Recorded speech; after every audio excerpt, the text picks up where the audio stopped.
So we come to chapter number 16, which is allotted to me. Krishna chastises serpent Kalia. This chapter describes Lord Krishna's pastimes of subduing this serpent Kalia within the lake adjoining the river Yamuna and showering his mercy upon Kalia in response to prayers offered by Kalia's wives or the Nagpatnis. So to restore the purity of Yamuna's water, because Kalia came in the Yamuna and he polluted the whole Yamuna became poisonous. And obviously there's a great detail in Shrimad Bhagavatam. As I said, we don't have time to go that much into detail, but anybody who will go and drink the waters of Yamuna, the poisonous water caused by Kalia, they will actually fell unconscious. Even if a bird will fly above the Yamuna river, because of the poisonous fumes emerging from uh, from these waters, uh, the bird will die. So all these things was happening, and Krishna noticed this, and Krishna wanted to restore the purity of Yamuna, which has been contaminated by Kalia's poison. Indeed, in today's time also, indeed, thanks to this lockdown period, that the Yamuna water is much cleaner than what it used to be 8 months back. But unfortunately, the Yamuna overall is very much externally polluted because of the pollution created by the city. So all the basically industrial waste of Delhi and many other places nearby are thrown into Yamuna. And sometimes it is so difficult that even if somebody is doing Achman of Yamuna, he might actually fell unconscious. So it is very very difficult position as of time. So the same situation was at that time. So Krishna, he came and he cleaned Yamuna. So I would like to say that one time I heard a very great saint, His Holiness uh, Ramesh Babaji Maharaj, who said that Krishna is a great environmentalist. He cleaned all the Panch Tattvas by his mercy. That first Krishna cleaned water. He subdued Kalia and he cleaned the water element. Okay. After water element, he swallowed fire, so he cleaned fire element. Okay. Then he ate earth, the dirt, and he cleaned the earth element. So water, fire, earth. Then he cleaned uh, air element also, obviously by swallowing the air, and also subduing Trinavarth also, he cleaned the air element also. And he killed Vyomashur, and he cleaned the ether element also, the sound element also. So Krishna is a great environmentalist also, even if somebody thinks from that perspective. So Krishna, he jumped into this water from a kadamba tree, and he started playing in the water like a mad elephant. And as Krishna was playing in this water, it created great disturbance to all the snakes and Kalia particularly, who was residing in this lake. And he couldn't tolerate Krishna's trespassing, because he was thinking that this is my place. How come somebody is coming and trespassing here? But he forgot that everything belongs to Krishna. Huh? Krishna says, Aham sarvasya prabhava mattah sarvam pravartate. Everything actually belongs to Krishna. And mattah parantara na anya kinchit asti dhananjaya. He says, Krishna says to Arjun that, everything, all the whole cosmic manifestation rest upon him as the pearls are strung on a thread. But Kalia, he was just thinking that this is my property.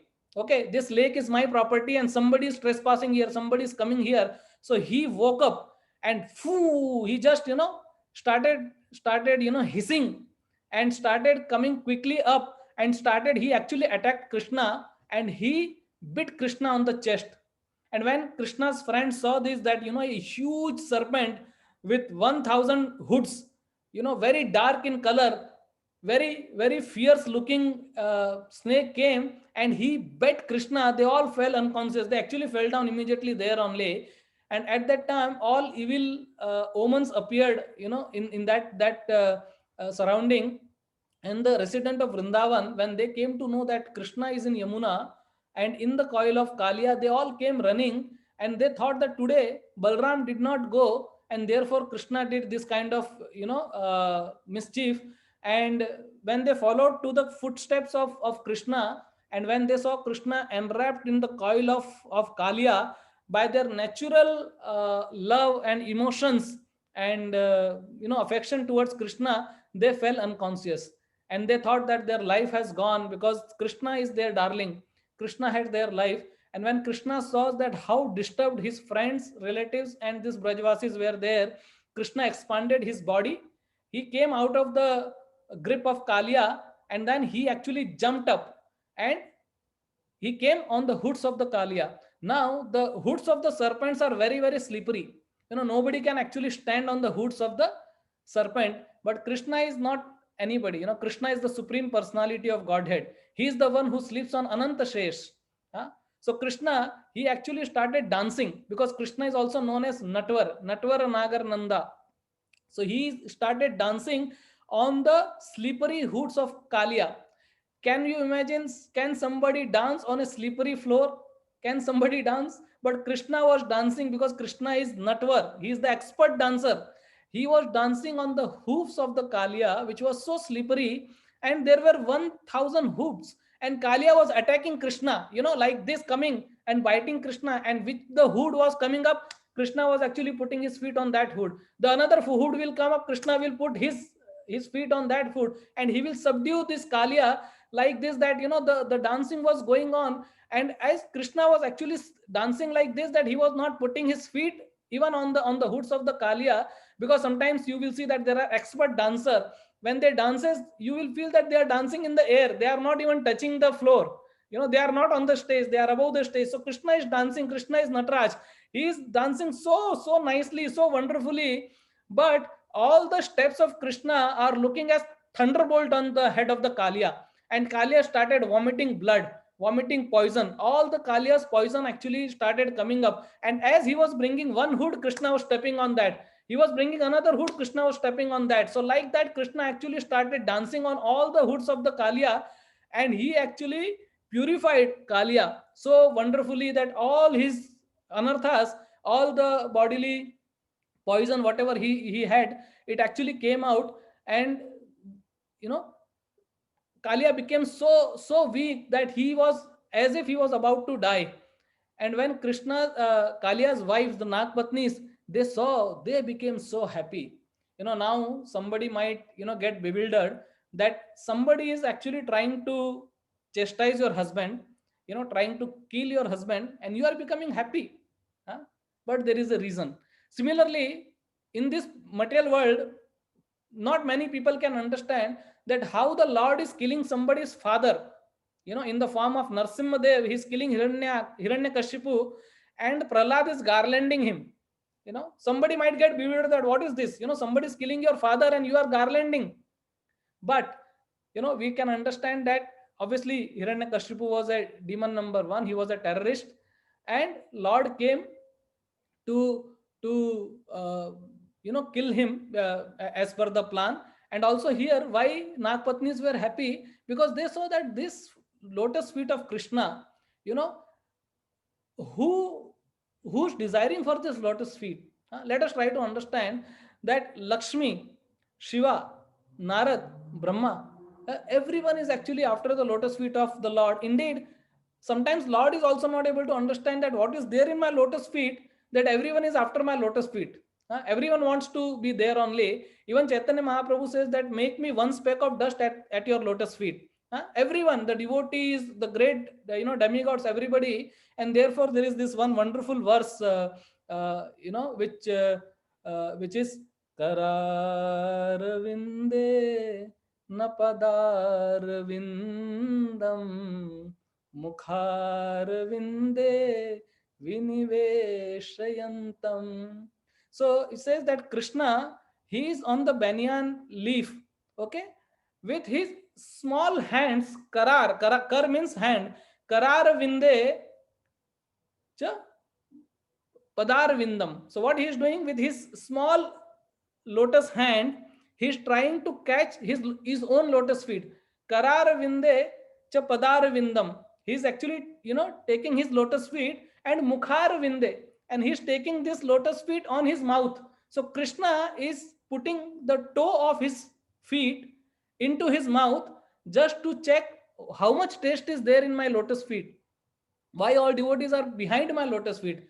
Bhakti Vinod Thakur says, जे पद लागिया रमा तपस्या करिया, जे पद लागिया शिवा शिवत्व लभिया, जे पद लागिया ब्रह्मा कृतार्थ होइया, ते पद नारद मुनि हृदय धरिया, कोन बुझिनु प्रभु तोमार चरणे, अशोका भयामृता पूर्ण sarvakhana. So he's saying that Lakshmi is doing tapasya for thousands and millions of years to attain this lotus feet. She is doing pad sevanam. That's actually everyone is after Lakshmi, Lakshmi Maya, and she is sitting at the lotus feet of Krishna. Okay, massaging the lotus feet. She is worshipping Krishna's lotus feet for thousands of years to attain Krishna. By the mercy of this lotus feet of Krishna, Lord Shiva got his Sivatva. By worshipping this lotus feet of Krishna, Brahma, he became Kritarth actually, and tene brahma rida adi kaviya muhyanti yat surya. Everyone is getting astonished, saying that okay, Brahma, the knowledge to Brahma is given by Lord Krishna. And Sepad Narad Muni Hridaya Dhoriya, and that Narad Muni is holding that wonderful lotus feet of Sri Krishna in his heart, and the same lotus feet here are not going into one head, but 1,000 heads of Kalia. How much fortunate this Kalia is. So the Nagpatnis are thinking that, oh my God, what austerity, what piety this our husband Kalia has, that he's getting this feat not one time, two time, many times. Krishna is dancing. Continuously he is dancing, in a very nice lay, tal, and everything. Krishna is dancing, and they are amazed, saying that oh my God, what's the, and then they are praying to Krishna. Obviously there are very wonderful prayers of the Nagpatnis. Obviously we are bound by time, so I won't go in that, but they offered various prayers to Lord Krishna, and they said, Krishna, you have done very good. You have chastised our husband because he's so cruel, but we are very happy. And satisfied by Nagpatni's prayer, Krishna released Kalia. Okay, and then Kalia regained his consciousness, his sensory power, his vital powers back, and then in a very distressed, very faltering voice, Kalia, who was first thinking that who has come to my property to trespass, is he became so humble, and finally he offered Krishna many prayers, and he was ready to accept Krishna's command. And then Krishna told him, leave Yamuna. Please go from this Yamuna. I don't want you in Vrindavan, because there is no place for a person like you who is so cruel, who is trying to kill Brajvasis. Please go back and return to your Ramanak island, which is in present place, Fiji. So basically, Kalia represents brutality, cruelty, maliciousness, pride, envy, and snake-like crookedness. Okay, he particularly